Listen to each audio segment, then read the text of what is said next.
جن کی محنتوں سے یہ آج کا دینی، علمی اور ثقافتی پروگرام منعقد ہو سکا۔ میرے بھائیوں، مجھے تعلیم کی اہمیت کے حوالے سے چند باتیں آپ کے سامنے رکھنی ہے اور یہ بتانا ہے کہ اسلام تعلیم کے بارے میں مسلمانوں کو کیا پیغام دیتا ہے، اسلام کا تعلیم کے بارے میں کیا تصور ہے۔ اس سلسلے میں سب سے پہلے میں نے جو آیت کریمہ آپ حضرات کے سامنے پڑھی ہے، یہ قرآن مجید کی وہ پہلی آیتیں ہیں جو نبی کریم صلی اللہ علیہ وسلم کے اوپر غار حرا میں نازل ہوئی تھی۔ دنیا کے اندر سارے مذاہب، ساری سوسائٹیاں اور ساری تنظیمیں علم اور تعلیم کی اہمیت کو اچھی طرح سمجھتی ہیں، جانتی ہیں۔ مجھے نہیں معلوم کہ دنیا کے کسی مذہب نے، کسی دھرم نے تعلیم کی اہمیت کو کم کر کے پیش کیا ہے، لیکن اسلام کو یہ خصوصیت حاصل ہے کہ اسلام کے ابتدائی زمانے میں جب اللہ کا پیغام نبی کریم صلی اللہ علیہ وسلم کو بذریعہ جبریل مکہ مکرمہ میں ملا، تو وہ سب سے پہلا پیغام تعلیم کا پیغام تھا، علم کا پیغام تھا۔ اللہ رب العالمین نے قرآن مجید کی جو ابتدائی 5 آیتیں نازل فرمائی، ان میں اللہ نے کہا کہ اے نبی آپ پڑھیے، اقرا، پڑھیے اپنے اس رب کے نام سے جو انتہائی کرم والا ہے، بخشش والا ہے، اور پڑھیے اس رب کے نام سے جس نے کائنات کے لوگوں کو قلم کے ذریعے علم دیا، تعلیم دی، اور ایسی باتیں، ایسی چیزیں اللہ تعالیٰ نے بتائی جن کو انسان پہلے نہیں جانتا تھا۔ حضرات، یہ معانی اور مفہوم ہے ان آیات کے جو سب سے پہلے نبی کریم صلی اللہ علیہ وسلم پہ نازل ہوئی۔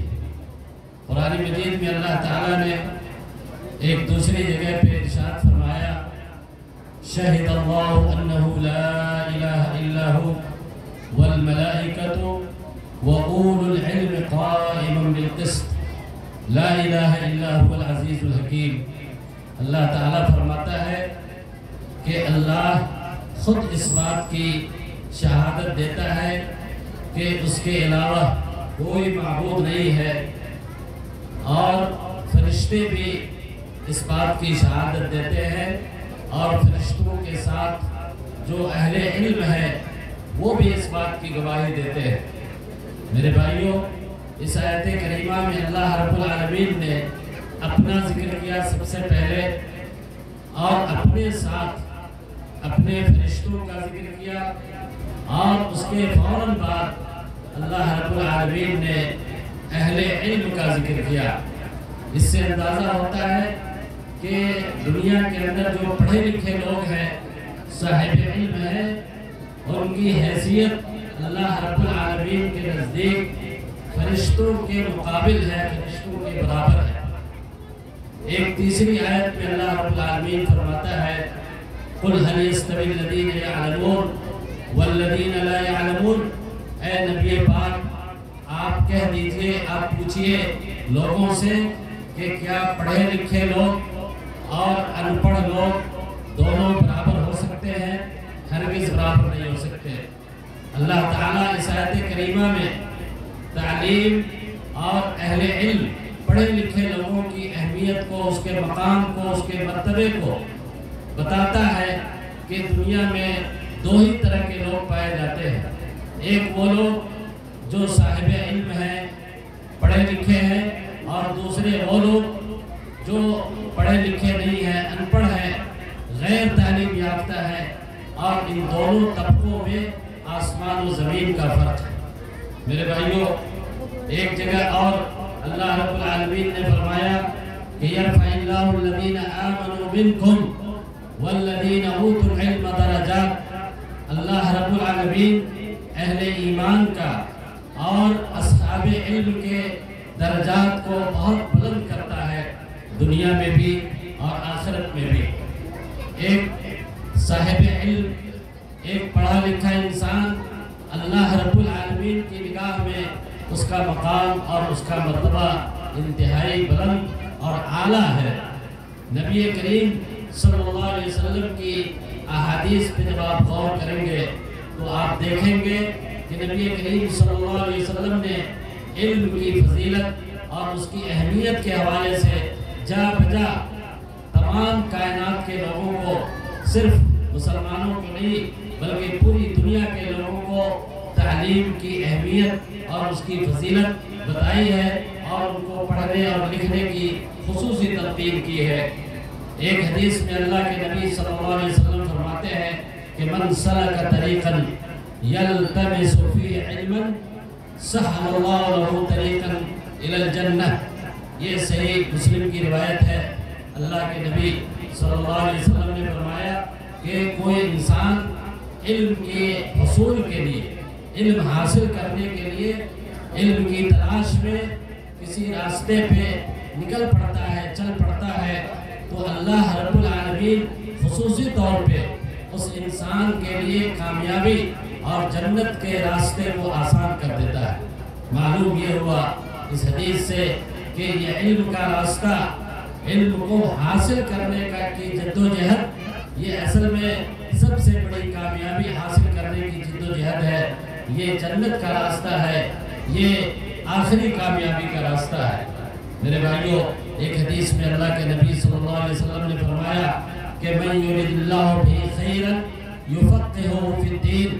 کہ اللہ تعالیٰ کسی بندے کے ساتھ جب خیر کا ارادہ کر لیتا ہے، کسی انسان کو اللہ تعالیٰ جب چن لیتا ہے، پسند کر لیتا ہے، تو اللہ تعالیٰ اس کو دین کی سمجھ اور دین کے علم اور علم حاصل کرنے کے راستے پہ اللہ تبارک و تعالیٰ لگا دیتا ہے۔ حضرات گرامی، قرآن مجید کی ان آیات اور ان بعض احادیث سے یہ بات آپ یقیناً سمجھ گئے ہوں گے کہ اسلام دنیا میں وہ واحد مذہب ہے تمام مذاہب کے درمیان جو علم کو نہ صرف یہ کہ ایک کام کے طور پہ، ایک عمل کے طور پہ، بلکہ ایک عبادت کے طور پہ اور ایک مشن کے طور پہ دنیا کے سامنے پیش کرتا ہے۔ اللہ کے نبی صلی اللہ علیہ وسلم کی معروف حدیث ہے کہ طلب العلم فریضۃ علی کل مسلم،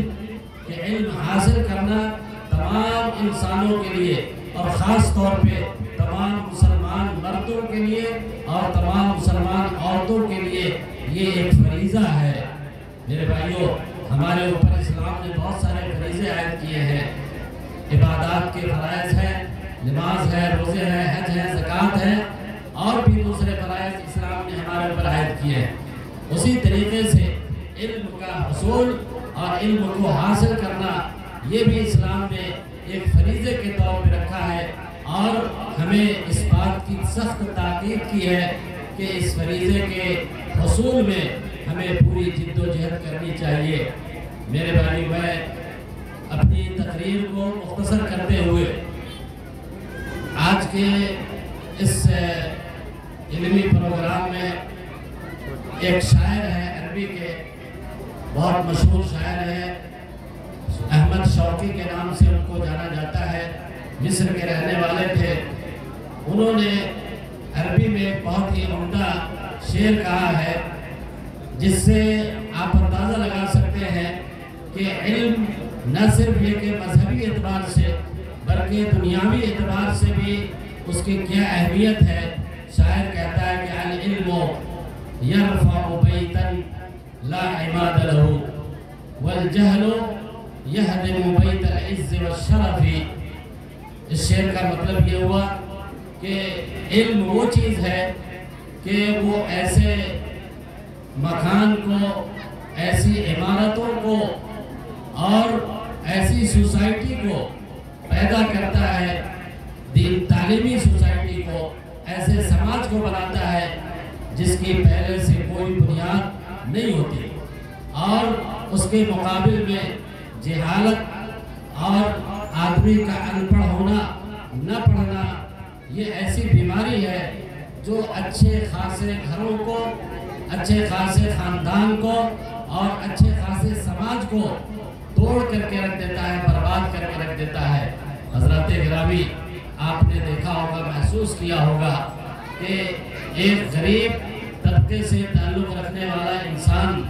اگر وہ علم کے راستے پہ چل پڑتا ہے، تعلیم حاصل کرتا ہے، اور علم حاصل کرنے کے بعد جب وہ ایک اچھے پڑھے لکھے شائستہ اور مہذب انسان کی شکل میں سماج کے اندر آتا ہے تو سماج میں اس کی قدر ہوتی ہے، اس کی عزت ہوتی ہے، اور صرف سماجی اعتبار سے نہیں بلکہ اللہ رب العالمین نے اس علم کے اندر یہ خوبی رکھی ہے کہ اس علم کے ذریعے انسان کو اللہ تعالیٰ روزی بھی فراہم کرتا ہے۔ معاش انسان کے لیے ضروری چیز ہے، اور قرآن مجید میں اللہ رب العالمین نے انسان کو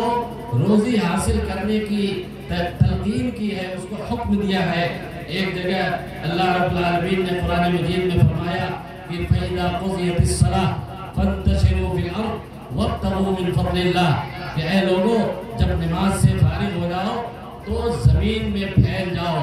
اور اللہ کا رزق تلاش کرو، اللہ کی روزی تلاش کرو۔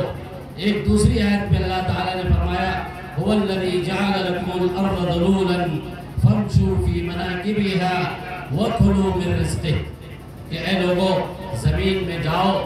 زمین اللہ کی بہت بڑی ہے، تلاش کرو اللہ تعالیٰ کے رزق کو۔ میرے بھائیوں، علم اور تعلیم کا تعلق معاش سے، روزی روٹی سے بڑا گہرا ہے، اور اسلام نے کبھی ہمیں اس سے نہیں روکا کہ ہم علم کے ذریعے دنیاوی جاہ و جلال، مرتبہ مقام کو حاصل نہیں کر سکتے، بلکہ اس کے مقابل میں یہ ہے کہ انسان اس علم کے ذریعے سماج کے اندر اپنی عزت و مقام کو بھی اونچا کرتا ہے، اور اس کے ساتھ ساتھ اللہ رب العالمین کے رزق اور اس کے فضل سے بھی بہرور ہوتا ہے۔ یہ بھی بات آپ کے ذہن میں رہنی چاہیے کہ یہ تمام جو آیتیں میں نے آپ کے سامنے پڑھی ہے، یہ جو حدیثیں میں نے آپ کے سامنے بیان کی ہے، حضرات گرامی، ان آیات کے اندر اللہ رب العالمین نے عام طور پہ علم کا ذکر کیا ہے، اور علم کہتے ہیں کسی چیز کی حقیقت کو سمجھنا اور اس کی حقیقت تک پہنچنا۔ اس کے اندر وہ تمام چیزیں داخل ہیں جو انسانیت کو کسی چیز کی حقیقت تک پہنچاتی ہیں، اور علم اسلام کے اندر ایسی کوئی تمیز نہیں کرتا کہ فلاں علم ہمیں حاصل کرنا ہے اور فلاں علم ہمیں حاصل نہیں کرنا ہے۔ علم علم ہے، جو علم بھی انسانیت کے لیے مفید ہے، انسانیت کے لیے فائدہ مند ہے، سماج کو جو علم مہذب بناتا ہے، سماج کے اندر جو علم انسان کو باعزت بناتا ہے، ایسے تمام علوم ہمیں حاصل کرنے کی اسلام تاکید کرتا ہے۔ ہمارے اسلاف، ہمارے بزرگان دین، صحابہ کرام رضوان اللہ تعالیٰ علیہ مجمعین، جو براہ راست نبی کریم صلی اللہ علیہ وسلم کے شاگرد تھے، انہوں نے اس درسگاہ سے علم حاصل کیا تھا جس درسگاہ کے معلم خود نبی کریم صلی اللہ علیہ وسلم تھے۔ آپ ان صحابہ کرام کی زندگی کو دیکھیں، ان صحابہ کرام میں مختلف صلاحیتوں کے لوگ تھے، اور یہ صلاحیتیں انہیں اسی مکتب سے حاصل ہوئی تھی جس مکتب میں نبی کریم صلی اللہ علیہ وسلم نے اپنے صحابہ کو تعلیم دی۔ ایک طرف آپ کو حضرت معاذ بن جبل ملیں گے جو متبحر عالم، احکام کے سب سے بڑے عالم تھے، دوسری طرف آپ کو خالد بن ولید بھی ملیں گے جو انتہائی درجے کے اسلامی کمانڈر اور فوجی باریکیوں سے باخبر انسان تھے، جنہوں نے اسلام کی فتوحات کو انتہائی دور دراز علاقے تک پھیلایا تھا۔ میرے بھائیوں، آپ کو صحابہ میں ایسے جج ملیں گے، ایسے قاضی ملیں گے جنہوں نے اسلام کی اس عدالت کے اسلامی عدالت کے فیصلے دنیا کے سامنے رکھے جس کو پوری دنیا نے تسلیم کیا۔ آپ کو وہاں پہ ایسے طبیب اور ایسے حکیم بھی ملیں گے جنہوں نے اس علم طب کے ذریعے مسلمانوں کی خدمات انجام دی۔ حضرات گرامی، معلوم یہ ہوا کہ ہمیں اسلام کی ان تعلیمات کو سامنے رکھتے ہوئے اپنے بچوں کو، اپنی بچیوں کو زیادہ سے زیادہ علم حاصل کرنے اور ان کو دینی دنیاوی ہر طرح کے علوم سے بہرور کرنے کی کوشش کرنی چاہیے۔ ہندوستان کے پس منظر میں آپ دیکھیں، آج مسلمانوں کی جو ناگفتہ بھی حالت ہے ہندوستان کے اندر، ہم مسلمان بڑے ہی تنتنے میں اور انتہائی ناعلمی کی حالت میں کبھی ہم حکومتوں کو ذمہ دار ٹھہراتے ہیں، کبھی ہم اپنے سماج کے لوگوں کو ذمہ دار ٹھہراتے ہیں اپنی اس بربادی کے لیے، اپنے اس پچھڑے پن کے لیے۔ کبھی ہم نے غور کیا اس بات کے اوپر کہ ہمارے سماج کے اندر تعلیمی مشن کو کس قدر فروغ دیا جا رہا ہے، تعلیم حاصل کرنے والے کتنے لوگ ہیں؟ میرے بھائیوں، اس سے پہلے سچر کمیٹی کی رپورٹ آئی تھی، آپ حضرات نے ضرور سنا ہوگا۔ اس رپورٹ کے اندر یہ بتایا گیا تھا کہ مسلمانوں کی جو حالت ہے اس ہندوستان کے اندر وہ دلتوں اور پچھڑوں سے بھی گئی گزری حالت ہے۔ اور یہ حالت اس لیے نہیں ہے کہ مسلمان صرف غریب ہے، بلکہ یہ حالت اس لیے ہے کہ مسلمان علم کے معاملے میں، تعلیم کے معاملے میں ہندوستان کی دوسری تمام کمیونٹی سے، تمام جماعتوں سے پچھڑے ہوئے ہیں۔ آج ہم رونا روتے ہیں اپنے دین کا، اپنے مذہب کا اور اپنی بے روزگاری کا، لیکن جب بات آتی ہے کمپٹیشن کی، بات آتی ہے تعلیم حاصل کرنے کی، بات آتی ہے مقابلہ آرائی کی، وہاں پہ ہمارے نوجوان ہمیں نظر نہیں آتے۔ ضرورت اس بات کی ہے کہ ہم تمام حضرات مل کر کے اسلام کی جو تعلیمی اہمیت ہے، اسلام نے تعلیم کے سلسلے میں جو ہمیں تعلیمات دی ہیں، اس کو سامنے رکھتے ہوئے آنے والی نسل کو تعلیم کے خزانے ہم فراہم کریں، تعلیم کے زیور سے ہم مزین کریں، اور یہی نہیں کہ صرف ہم اپنے بچوں کو تعلیم دیں۔ حضرات گرامی، بچے اور بچیاں یہ دونوں تعلیم کے مستحق ہیں، اور آج الحمدللہ مسلم کمیونٹی کے اندر یہ تحریک کافی پچھلے کئی سالوں سے چل پڑی ہے، بچیوں کی تعلیم کا انتظام کیا جا رہا ہے، یہ بہت خوش آئند بات ہے، لیکن ضرورت اس بات کی ہے کہ بچیوں کو اعلیٰ تعلیم کے میدان میں بھی آگے لایا جائے، ان کو موقع فراہم کیا جائے کہ وہ اعلیٰ سے اعلیٰ درجے کی تعلیم حاصل کرے۔ مشاہدہ یہ ہے کہ بچوں کے مقابل میں بچیوں کے اندر ارتکاز اور ان کے اندر جو ٹیلنٹ ہے، جو صلاحیت ہے تیاری کرنے کی، پڑھنے کی، نمبرات حاصل کرنے کی، وہ زیادہ ہوتی ہے۔ نتائج بھی ہمیں یہی بتاتے ہیں۔ ہم اپنی بچیوں کو یہ نہیں سمجھنا چاہیے کہ وہ ہمارے لیے غیر ہیں، ہم ان کی شادیاں کر دیں گے، وہ دوسرے گھروں میں چلی جائیں گی، ہم ان پہ اگر خرچ کرتے ہیں تو اس کا ہمیں کیا بینیفٹ ملے گا، کیا فائدہ ملے گا۔ اس گھٹیا نقطہ نظر سے اوپر اٹھ کر کے انسانیت کے ناطے ہمیں اپنی بچیوں کو پڑھانا چاہیے، تعلیم دینا چاہیے۔ مجھے خوشی ہے کہ آج اس جگہ پہ،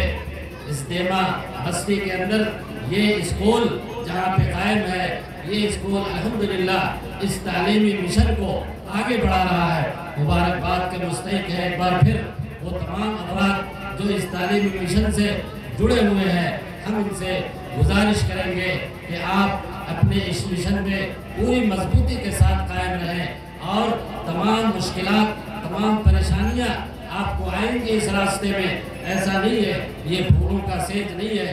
انسان جب کسی مشن کو لے کر کے آگے بڑھتا ہے، اور خاص طور پہ ایسا مشن جو دنیا کا انتہائی مشکل مشن ہو، تو پھر ایسے وقت میں ان کو بہت ساری پریشانیوں کا سامنا کرنا پڑتا ہے۔ آپ حضرات ان پریشانیوں سے نہ گھبرائیں، بلکہ اللہ رب العالمین پہ بھروسہ کر کے، اعتماد کر کے، اور جس انداز میں آپ نے اسکول کے کام کو شروع کیا ہے، اللہ پہ توکل رکھیں، اس مشن کو آگے لے جائیں، بچوں کو، بچیوں کو مکمل طور پہ تعلیم کا موقع فراہم کرے۔ میں گزارش کروں گا دیما گاؤں کے تمام بزرگوں سے، تمام گارجین حضرات سے اور جو خواتین یہاں موجود ہیں کہ